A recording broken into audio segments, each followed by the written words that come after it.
confidential fund. The question is, naiintindihan ho ba tayo ng mga Pilipinong mamamayan? Now, I think it's high time for us to explain, COA, ano po ba ang diferensya o pagkakaiba, confidential from regular, with respect to one is procurement and second is liquidation. Ito po ay trabaho ng Kongreso.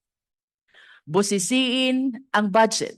In other words, ang budget po ng ating bansa ay napapaloob din sa isang batas, saklaw ng kapangyarihan ng Kongreso, and that is the power to legislate.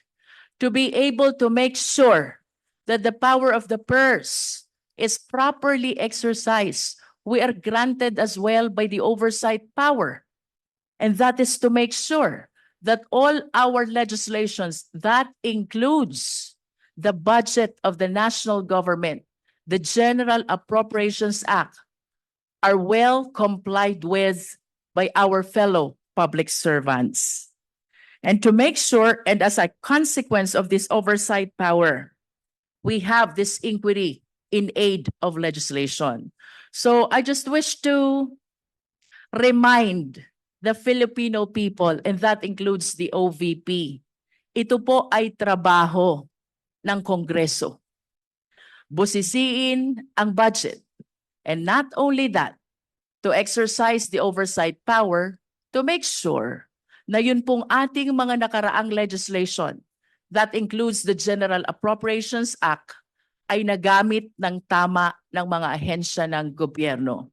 I hope that the OVP will be enlightened to address the issues instead of attacking this institution, of politicizing and matters concerning politics, Mr. Chair. Third, Mr. Chair, we should be uniform in the application of our rules. If we are guided by the constitutional mandate that public office is a public trust, if we observe malfeasance, misfeasance, and nonfeasance in the LGUs, as a matter of fact, we have pending inquiry in aid of legislation concerning LGUs. Kung iniimbestigahan po natin ang Office of the Mayor, kung iniimbigastahan po natin ang Office of the Governor, by equality under the law, we should conduct an investigation as well to the Office of the Vice President. And I wish to thank the Honorable Valeriano for taking a stand before the plenary to initiate this inquiry in aid of legislation to address the observation not only of this representation, but of our fellow members of the Committee on Appropriations about the irregularities which we have seen already in the disbursement of fund. As a matter of fact, not only of the confidential fund, but even the regular allocation of the OVP. With that, Mr. Chair, may I proceed to my question for the COA? Kanina Yes. po, But after your lengthy manifestation, you have Mr. already Chair. consumed 4 just minutes. one, Mr. Chair, Mr. just Chair, one question. Yes, the Honorable Marcoleta. may I offer a counter manifestation, Mr. Chair? Later po, 1 minute na lang po siya and then Kasi I will baka record. makalimutan yung continuity yung flow ng discussion. I'd like to ask only, Mr. Chair, by way of manifestation, is there anybody who is questioning the power of the purse of Congress? Is there anybody who is questioning the legislative function and oversight function of Congress? Is there? Because if there is none, then we are not supposed to overextend the discussion or any manifestation because nobody is questioning that. And I think nobody could question that. Even the privileged speech of the Honorable Valeriano. I think the proper question there, the proper title is not asserting the power of the purse. We should not assert it because that power is inherent in us. Asserting or not asserting that power is of no moment.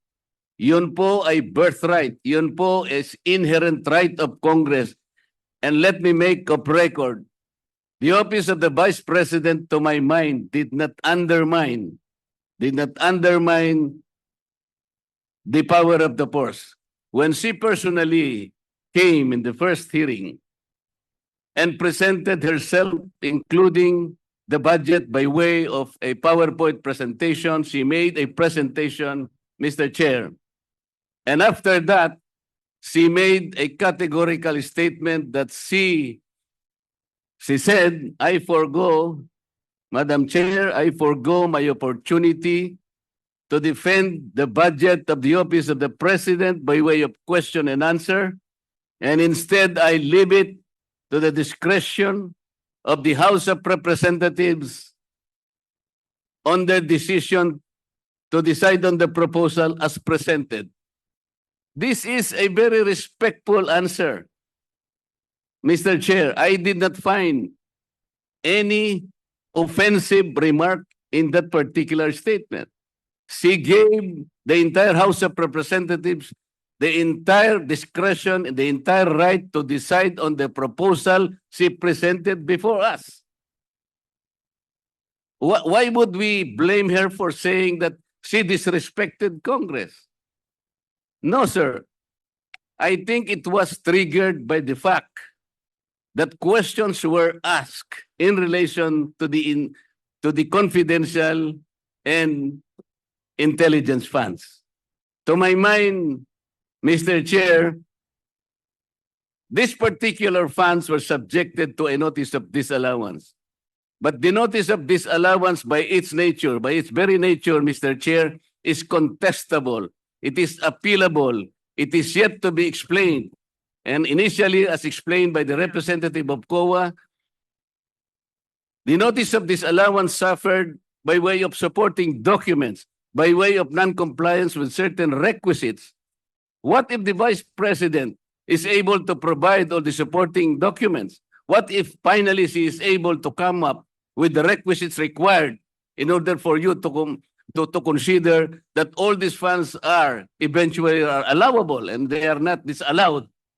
And chances are she may be able to do that.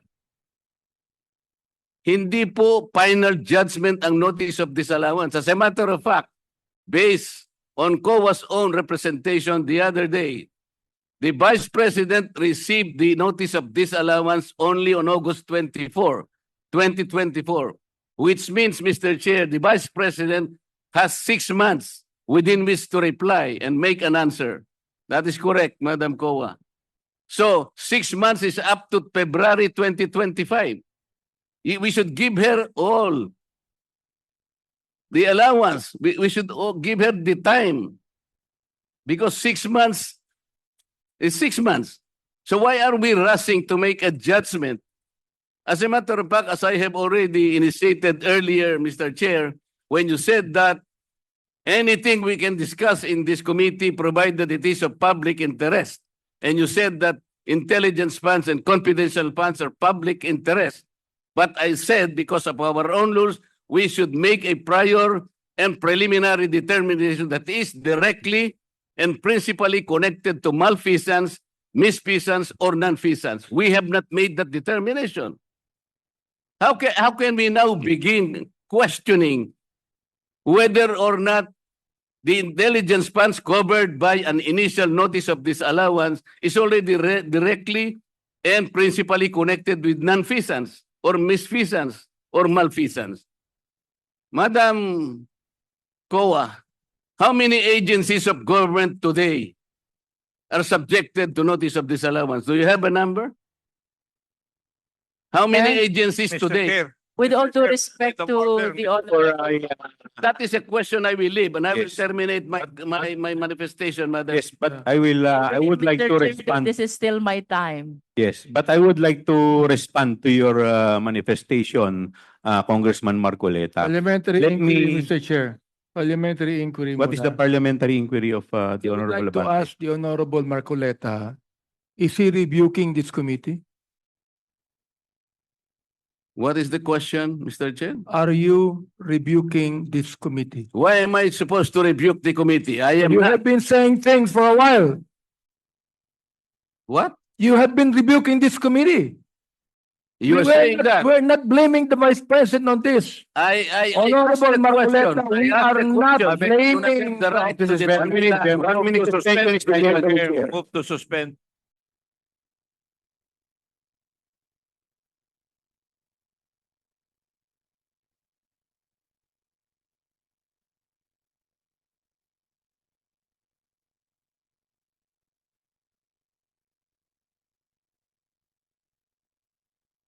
that the OVP is questioning the power of the Congress.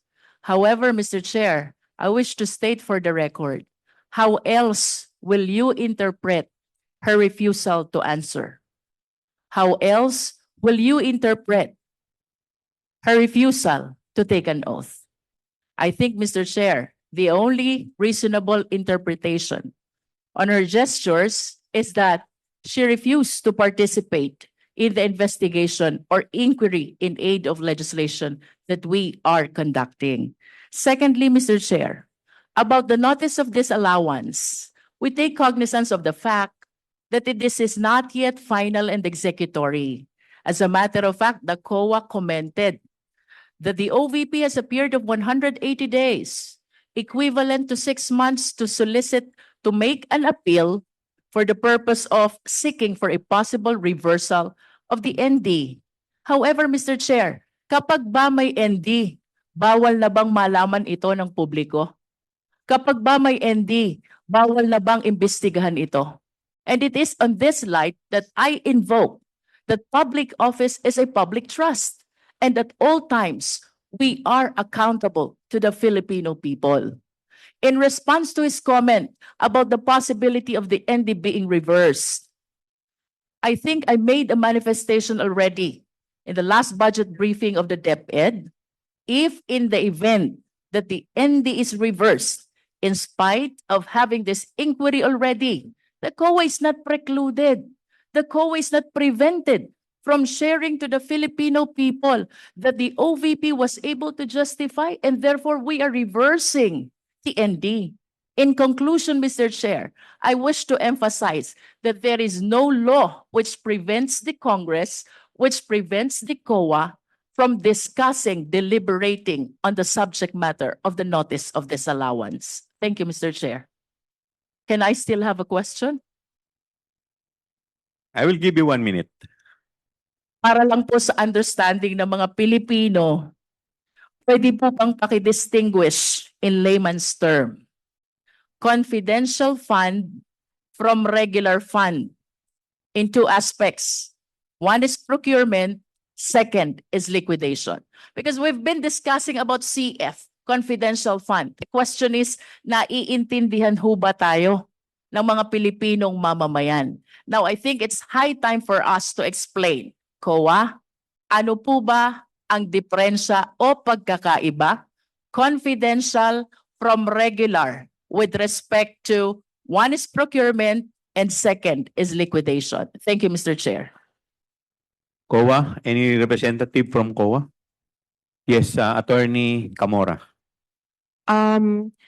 As to the confidential fund, it refers to a lump sum amount provided to NGAs, LGUs, and COBs for their confidential expenses, which expenses pertain to or are related to surveillance activities in civilian government agencies that are intended to support the mandate or operations of the agency. The audit of the confidential fund is based on the Can we explain on the process of procurement or disbursement? You said it is a lump sum fund. May procurement process po ba kapag confidential fund? since it involves confidential activities, There is none. there is no procedures on No procurement. compliance to procurement law is necessary for confidential fund. Yes, There Mr. is no Chair. posting, there is Chair. no bidding. Tama po ba? Tama po, Mr. Chair. And with respect to the regular fund, we have to comply. In other words, the law on procurement and bidding has to be followed. Tama po? Good morning, Mr. Chair. Yes po, tama po. Yes. Now let's go to liquidation. Ano pong diferensya ng confidential fund with the regular fund in terms of liquidation? Mr. Chair, yung sa liquidation ng confidential fund is provided for under the joint circular. So hindi po necessary na sinusunod namin yung sa regular fund. Summary and in layman's term, ma'am, how do you make it more understandable for the Filipino people? Pagdating ng liquidation, distinguish natin CF from regular fund. Mr. Chair, sa liquidation po ng CF, kung ano po ang required ng joint circular na documents to be submitted, yun po yung kailangan nilang isubmit, otherwise deficient yung liquidation nila. Which is less compared to the regular fund. Yes, Madam Chair. Way Mr. less Chair. than the requirements for the liquidation of regular fund. Yes, Mr. Chair. In short, Madam Chair, Mr. Chair, ano po ba yung mga requirements sa regular fund for purposes of liquidation na hindi nyo hinihingi sa confidential fund? In brief lang po. Sorry, Mr. Chair, I am only aware of the requirements ng sa confidential. So, may I ask the help of Mr. Chair, may just manifest my request that I hope to hear a very Maybe- clear explanation from the Maybe we COA can, on our next hearing. maybe we can address that question to the state auditor, Yes, Mr. Attorney Chair. Tomawis. Would you like to respond to the query of the Honorable Luistro? Mr. Chair, for the information, for the regular fund, for the liquidation of regular fund, it is subject to the COA circular wherein there's a documentary requirements required to be submitted. Then for the confidential fund, I have no exact information because it is based on the another joint circular. So there are two circulars to be required to be complied with. The COA circular, which is the documentary requirements for regular audit or for the regular transactions, and for the confidential fund, there is that joint circular that must be complied with. Mr. Chair, with all due respect to the COA, this representation is not satisfied with the answer. So may I request for a better and clearer explanation on how we distinguish CF from regular fund in terms of procurement, that is one, and in terms of liquidation, that is two. We will be looking forward, Mr. Chair, to listening to the discussion and explanation of the COA on our next hearing. Thank you, Mr. Chair.